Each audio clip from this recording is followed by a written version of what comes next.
For 20 years, one prize refused to come to him. Tonight, at 41 years old, he ran out of time to chase it. This is not a story about the trophy he never won. This is a story about everything he built while trying. Before the stadiums, before the cameras. Before the name became a brand worn by children on 6 continents, there was a small, steep, wind-battered island in the Atlantic, closer to Africa than to mainland Europe. He was the youngest of 4 children in a family with very little money. Football wasn't a hobby here. It was oxygen. At 10 years old, he joined the Academy of Sporting Clube de Portugal in Lisbon. A boy alone, hundreds of kilometers from home, chasing something he couldn't yet name. Homesickness nearly ended it before it began, but he stayed. And the Academy noticed something the scouts couldn't teach, a hunger that never switched off. In August 2003, an 18-year-old winger tortured Manchester United's backline so thoroughly in a single friendly that United's own players demanded their manager sign him before he left the building. Manchester United handed him the number 7, a number that had belonged to legends. He was 18. The pressure alone could have buried him. Grief doesn't pause a career. It runs alongside it. He kept training. He kept scoring. And somewhere underneath the stepovers and the free kicks, he was carrying something heavier than a football. By 2008, the boy from Madeira was no longer a promising winger. He was the best player on the planet. In 2009, Real Madrid paid what was then a world record transfer fee, reportedly around 94 million euros, to bring him to Spain. 80,000 fans came just to watch him say hello. Expectation like that has crushed better players. Instead, over 9 seasons, he didn't just meet it. He rewrote what a single striker could do to a football club's history. 4 Champions League trophies in 5 years, a goal-scoring record that still stands today, and 4 Ballon d'Or awards during his time in Madrid alone. None of it was luck. Teammates would later describe a man who stayed after every session, who iced his body like a machine being serviced, who treated his own talent as something that had to be earned twice. Once by God, and once by him, every single day. But even empires crack. By 2018, tension with the club's hierarchy over money, respect, and control had reached a breaking point. In Italy, he added new trophies to an already overflowing case. But football, for him, was never only about medals. It was about proving the chase was never over. For the first time in his adult life, the most famous footballer on the planet had nowhere to play. Critics called it a retirement tour, a paycheck, a victory lap for a man past his prime.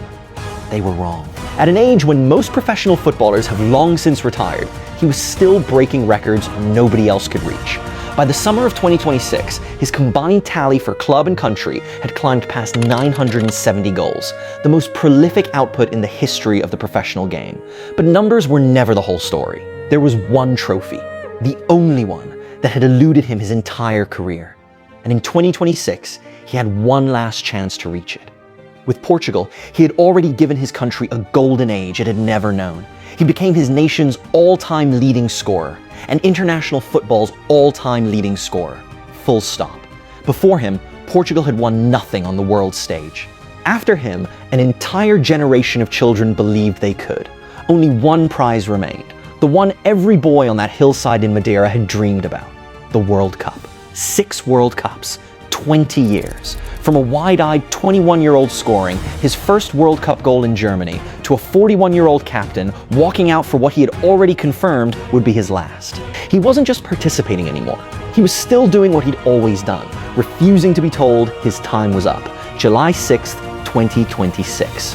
Portugal against Spain, a rivalry as old as the Iberian Peninsula itself. And for Cristiano Ronaldo, the final knockout match of his life. No penalty shootout, no last-minute miracle. Just a stoppage time goal and silence. He finished his World Cup career with 27 appearances, second only to Lionel Messi's 30 and 11 goals. He never lifted the one trophy that mattered most to him, but he left having done something almost no athlete manages. He showed up at the highest level for 6 World Cups across 20 years without ever disappearing quietly. There is a version of this story that ends in disappointment, a trophy that got away, a chase that came up just short.